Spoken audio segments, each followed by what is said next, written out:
In the next 20-25 minutes, however we got left, we're going to discuss the story of Inneractive before the acquisition, after the acquisition. We're going to talk about the interesting trends that you see today in the video world. And eventually, I hope that you can give some tips for people here who would like to hear about your interest in the Israeli market and the local tech industry. But before we start, maybe you can give us a snapshot about Inneractive for people here who don't know the company. What do you do? How many employees do you have here in Israel? What is the current position of the company? Sure, thank you, Inbal. So Inneractive, focusing as exchange. We have also mediation layer and SSP. We focus all what we do on the supply side. That's the focus of the company. We help app developers to monetize better the real estate. And we have 110 people. Most of them are in Tel Aviv, or Petah Tikva, what we call. And we have also an office in New York. We have office in San Francisco, in Beijing, and in London. And the company is really spread over the world. We are now part of a group, RNTS Media, which is going to be Fiber shortly. And it's a big group of 400 employees and few companies, because there were a few acquisitions. Inneractive was one of the acquisitions as part of the group. We have Hazeup, Falk, I think you met today, even Erwin in the morning, that is part of the group. As part of Fiber, we have Fiber Core. And by that, we have like 4 companies together. And it's a big company. Mm-hmm. Ziv, you have a very unique story for the company. We hear about many exits of Israeli companies, but your story is a little bit different. You were acquired by a German company, which is not the usual suspect that we see here in Israel. But take us back to the story of Inneractive. What led to this acquisition? You had a very interesting time during the negotiation time. Right. You say German, you say process. So the process was really long. Israeli. Not Israeli, but it's good complementary, I think. In one end, the Israelis are focusing on execution, less processes, while the German are very process-oriented. I think it's good combination between Israelis and German, and we have a lot of creativity. That's why I think it's a good story. The process took us like, I think, a year from the moment we started the discussions, but it started because we had some business opportunities. We had the office in San Francisco where Ofer, the other co-founder, is based. And he had good interaction with the Fiber office over there to see how we can cooperate and to do some business together. That was the first meeting. And what happened after the discussion, or the first discussion, we decided to do some integration process. And I think what happened as part of the integration, they just got in love in what we do and how we do. They met more people from the company. And they started to discuss with us about opportunity of acquisition. Back then, it was not that interesting for us. It was not something that we really wanted to have. We thought that it's not the best thing to do is to go now to acquisition. The company was very successful. We grew fast. We are profitable. We are now profitable for almost 2 years, more than 2 years by now.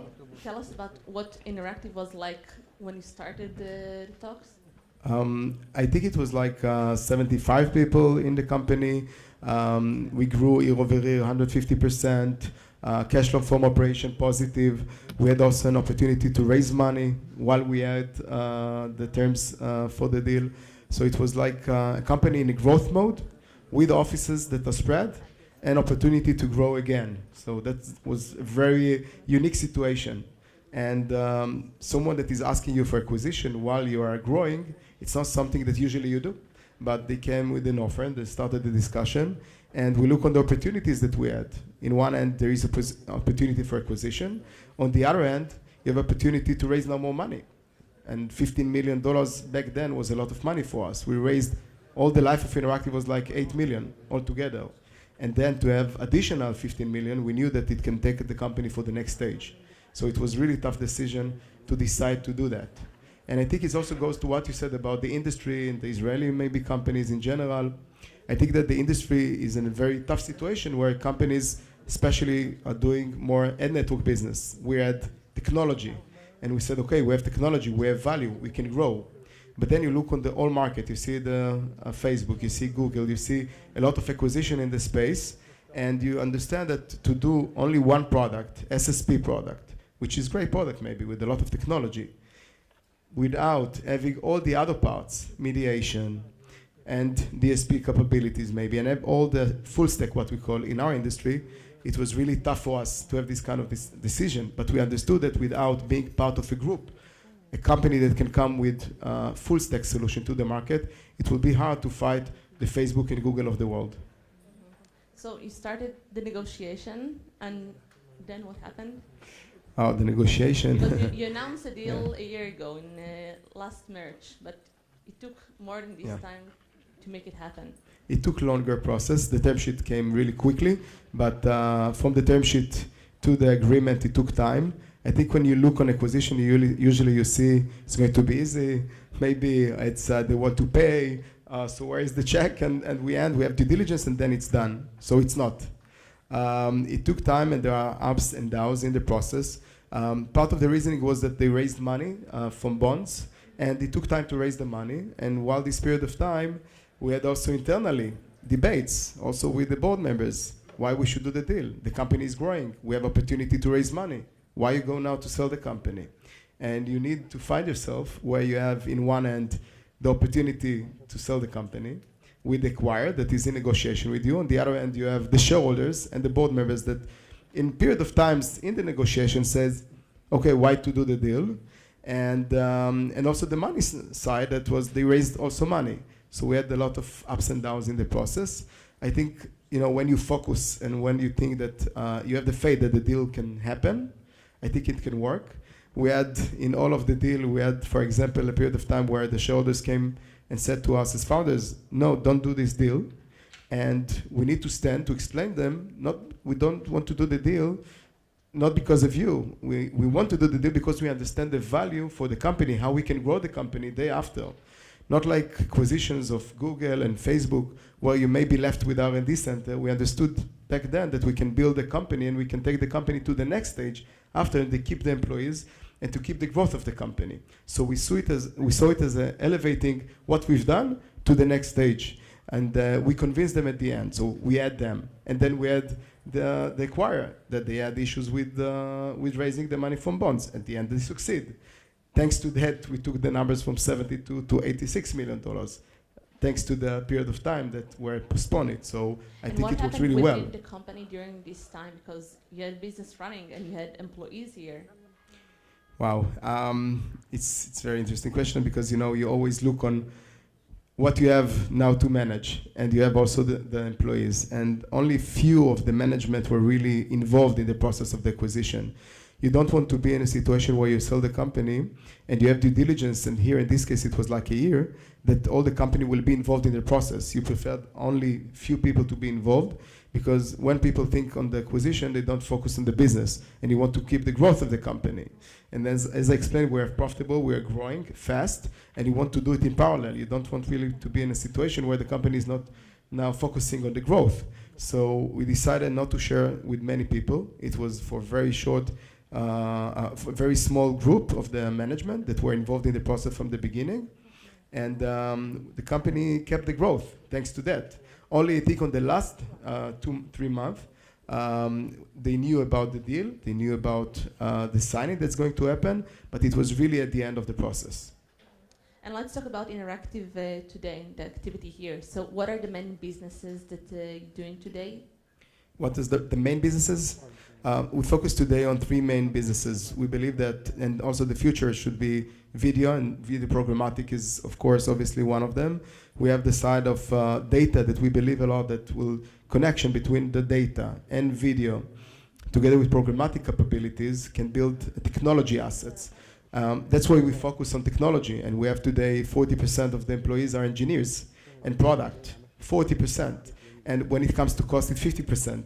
So I think we understood that we need to build a company of technology platform and not to come with arbitrage model of buying and selling.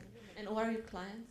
The clients are mid-sized publishers and above. We focus on publishers that are global, not necessarily in Israel, unfortunately not enough. We do many global business. Today it's mainly from the US, Europe, and then from Asia. We have premium publishers such as ABC News and others meet me that are using us.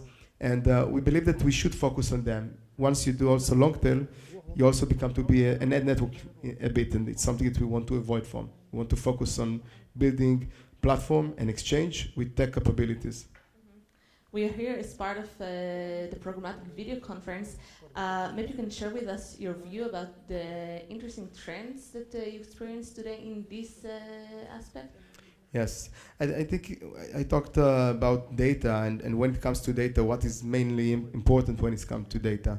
I think that what is our companies are looking to today, or the demand side are looking for, is more audience segmentation. And they look for audience, they want to buy audience, that not necessarily look for properties. I think that's the main thing that we see around data. When it comes to video, I think we see when it comes to premium publishers, they prefer to work directly. They want to sell directly. I remember that, like 5 years ago, I went to a meeting in New York with Discovery. They said, we don't need any help of programmatic. We can manage by our own. We can sell it by ourselves. See this building? 3 floors here are salespeople that can go now and to sell directly, so we don't really need it. And I think from back then, what you see today is different situation, where you see companies that are not only doing, and especially premium publishers, are using more and more programmatic solutions. And when it comes to video, they also understand the premium publishers that they want to manage it by their own. So you find more private marketplaces, not open exchanges. So when it comes to video and premium, you see more private marketplaces. When you see mid-sized publishers and long tail, you see more open exchange. So I think that's what maybe the difference between the two segmentation of premium and mid-size and long tail. You mentioned before Facebook and Google. So I think this might be one of the biggest questions about this industry and the direction that they are leading. Are they eating the world? Is there enough for everybody, or just those two? No, we look on the world, we see only Google and Facebook. That's what we have in our mind, maybe. But when you look on all the advertising budgets today, and you see that in 2 years from now, it will be 130 billion only in mobile ad tech industry. And not everything is dominant by Google and Facebook. They are dominating 75%. It's not only Google and Facebook, by the way. In my opinion, it's also Verizon that we see. We see also Chinese companies like Baidu, Dentsu, and others. So you have like 5, 6 companies, Alibaba are really big ones that are dominating with 75% of the market. But the leftover is 25%. And who are they? We have independent players, 25%. And 25%, if we look on the numbers, 30 billion dollars that are open for independent players. So it's not only Facebook and Google. So I think it gives more companies that are independent to be the leaders. But I think what we saw in the last 2 years, a lot of consolidation, because all the 5 or 6 players in the market that are leading, it's not good enough to have only them. We understand that also when it comes to the others, you can't come with a long list of companies. That's why we understood that we need to be part of a group that can be 1 billion valuation, or a big company that can lead in the market. Because if we looked on audience buying, you can't go standalone small company. You need to be part of something. So I think that what will come second after the Google, Facebook, Alibaba of the world, what we mentioned, are independent players, 1 billion value companies or big companies with scale, with audience. And today we have more than 1 billion users in the system, and that's I think what you need to look for. You need to look for something that is big enough after Google and Facebook in order to really manage. And that's I think what you'll see. You'll see Google, Facebook 75%, then independent players that are big enough, and then maybe a small long tail. But you see also a lot of acquisition and a lot of consolidation. And of course you see your story. So you think that is there any opportunity for Israeli companies to grow in this field, or as you were acquired by another group, the rest of the companies that we know from the Israeli industry will be acquired and be consolidated into bigger companies? I think that Israel is an amazing lab globally in the ad tech industry in general. I think we see so many companies, successful ones, from Taboola, Outrain, Iron Source, and some others that are really big companies that we succeed in growing. So yes, Israel is very good in creating value, especially when it comes to technology. I think what we maybe need to avoid a bit is to work a bit from the ad network business, for being only a company that's doing arbitrage business to sell and buy, And I think there is so many people that are talent in Israel that comes with technology value. So I think we need to take the ad networks towards more technology. And there I think there is a lot of opportunity. And we said about video. Video is still young. It's still young. We talk about video, but we know that 2 years from now, only in 2019, more than 50% will be mobile video globally. And in 2020, 70% of the traffic will be video traffic. So we still have 2-3 years now ahead that we can really now manage as Israeli companies to create value, to bring more technology. And by that only, I think, we can come to the market with something unique. Not by mistake we saw the Chinese are looking for Israeli acquisitions. Why is that? Because they understood there is a lot of technology. So my belief to go more towards platform and technologies. And maybe Ago, that when we talked about programmatic only, in my last visit 3 weeks ago, we found there are 50, 60 DSPs. So it's running really fast. And for us as Inneractive, for example, the Chinese market became to be quickly very important. In 1 year from the operation in China, we grew into 7-8% from our total revenues only from China. 1 year. So it shows that the market there is unique, is moving faster than any other market, and that's why you see a lot of potential. If you look today on the programmatic, you will find that the US is in the first place, then you have China, US with 50%, right? But then you have China with 10%, then you have Japan, then UK, and Germany. In the five countries, China is the second. Although it's 10% maybe of the overall programmatic, what we call, but on the other hand, they were 5 in this list, 5th in the list 2 years ago. So they move so quickly and they adopt the technologies. They are behind a bit, but then they run really fast. So the Chinese are also opportunity for Israelis because we see a lot of things in common. They like the culture, they like the direct, they like the innovation. That's why I think it's really interesting for Israeli to look for the Chinese market right after the US. And what do you think companies have to do in order to be successful in China? Because I guess it's a different market. What are the special features of this market? I think that you need the combination of people that are local in the Chinese market with people that are not only local people that you bring also from your value that can help and can connect. Like the US, you can't manage it remotely. It doesn't work remotely. You need to be in the market. It's different language, different culture, and you need to be there and you need to understand the issues. So my recommendation, don't start remotely. You want to open office in China? Do that. Do it once you have money. The second tip I can share, don't try to fight locally. The local to local, I'm not sure it's the right thing to do, and to try to compete in the Chinese market. My 2 cents, try to help the Chinese with doing global business. They are now looking for more supply outside of China. And you can use this opportunity to help them with your global scale.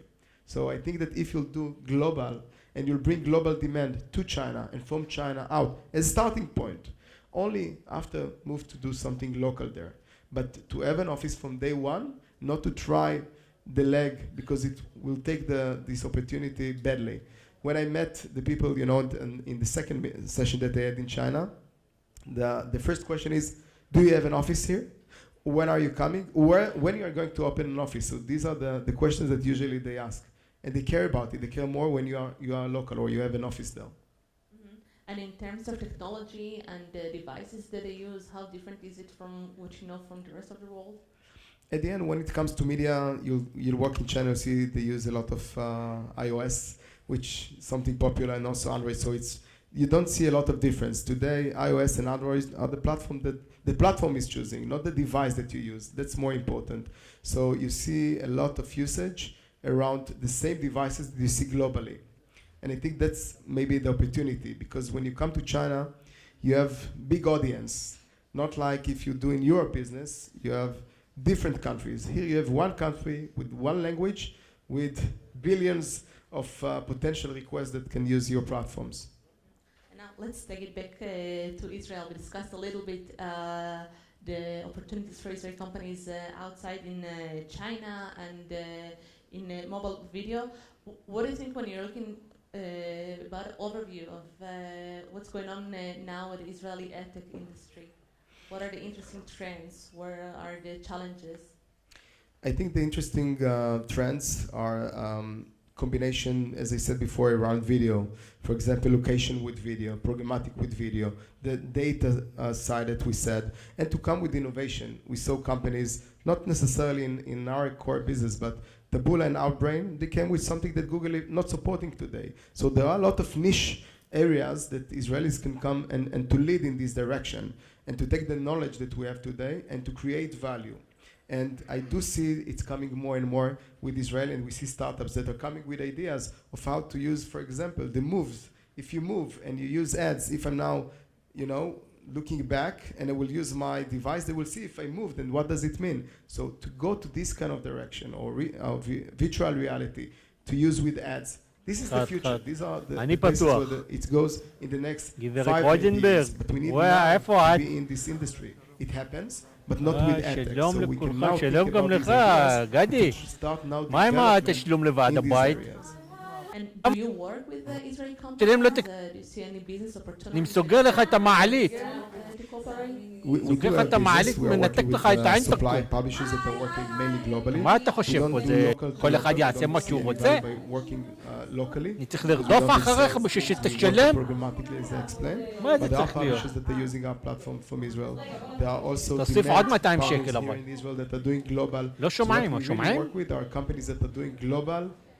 Opportunities with us, and we work with some of them here in Israel.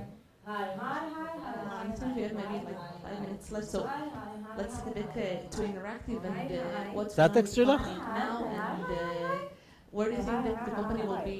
Next time that we sit here, maybe in 5 years. How big this is going to be? What are going to be the main markets, the main technologies, the main trends? Sure. Before the market and before the technology and innovation, first we have amazing employees in the company. And the energy is very positive. And even after acquisition, you feel something in the air, and that's what we feel every day that we come to the office. And people stayed in the company because they understood what we have and what is the story and the vision. And I think that when you come with vision that is long-term one, I think that's the story. We are now part of the group. We are going now to integrate all the parts of the group to do something together, because we have complementary assets in the group. So Inneractive are coming with Exchange, mobile, video focus, in-app, special in that. We have other parts that are complementary to us as well, that are coming with different ad units, with different supply. So once you connect all the supply with all the demand together into one marketplace, very strong one, then you create a lot of value for the publishers. And that's the focus of the group, is to focus to do things for the supply, for the publishers. We're going to extend activity. We have the Berlin office now as part of the group. So we see how we can maybe do more business together now with all the offices that we have out there, and to keep the growth in the technology, in the platform that we work on, and also on having more people in the offices. We are going to grow in the amount of people and the investment around technology. Do you have any plans to put employees here in Israel? Maybe you can share the numbers of being done? Sure, absolutely. We believe that, as I said before, that we can build a 1 billion value company here from Israel. And we saw companies that done so far. We're not that different. And now as part of the group, we will be 1 billion. גברת רוזנברג, מה שלומך? I believe 2-3 years from now. נראית מוזר. That's my estimation. את יודעת שטעות גדולה עשית בזה שהחלטת לעבור לגור פה. And that's the asset that we have now in the group together. הדירה הזאת היא לא מוזכרת רק בשבילך. On the business side that understand ethic very well, and also when it comes to engineering. So we're going to grow this deal with tens of people here in Israel only. הדירה הזאת מוזכרת לך ולכל מי שמסתכל עליי ושואל את עצמו. זה פתוח. Now we have the programmatic video, we have China. What do you prepare yourself for in the future? I think when you look on the לא, את לא משוחררת. So I said about the combination of data and video, but it's not only. I think it's the screens.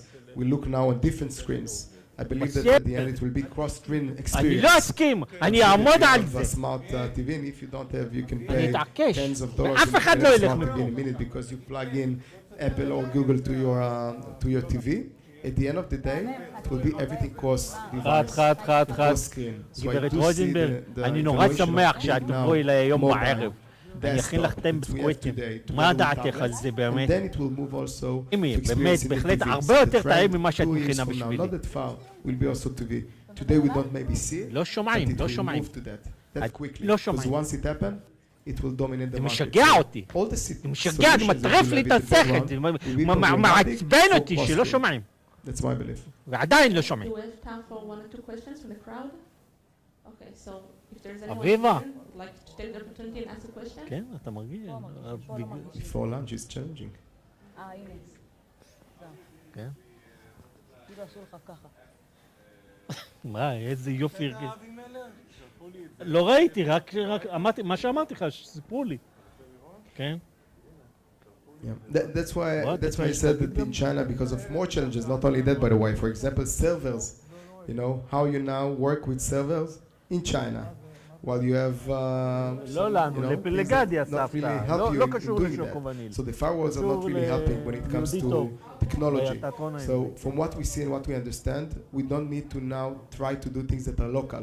So if you are not going now to local markets, for your question, for app developers that are local, and you focus on publishers that went to the West, what they call overseas, and you manage and you help them overseas, then you can bring them value. And that's what we are trying to do. Not to try now to look for more challenges in a market that is quite new for us, because you won't succeed. So that's what we are trying to go. To avoid local to local in the short term, we understand that in the long term it will change, but to focus on things that we have added value to bring. Hope it answered your question. כן. Yes, yes. What if we have in Europe what? In Europe, I think we invest a lot today, by the way, and it's second after the US in the investment. When it comes to Europe, we have an office today in Berlin and in UK. And I see UK, Germany, France are the top maybe demand and supply opportunities for the company. What we see, and it's interesting, is we see that a lot of business is coming separately from the US in these specific countries. שם אותו בשמונה, תבדוק אותו בשמונה. היי. For the company, לא, אל תשים after the בשמונה, US, אל תשים when it comes בשמונה. to revenues, is the European market. Only in Berlin we have 200 people today. החזיר לחמש, תבדוק את חמש. In Europe, obviously. יש, יפה. קח את... Thank you, Inbal. It was a pleasure. Thanks for having me. I'm excited. Thank you.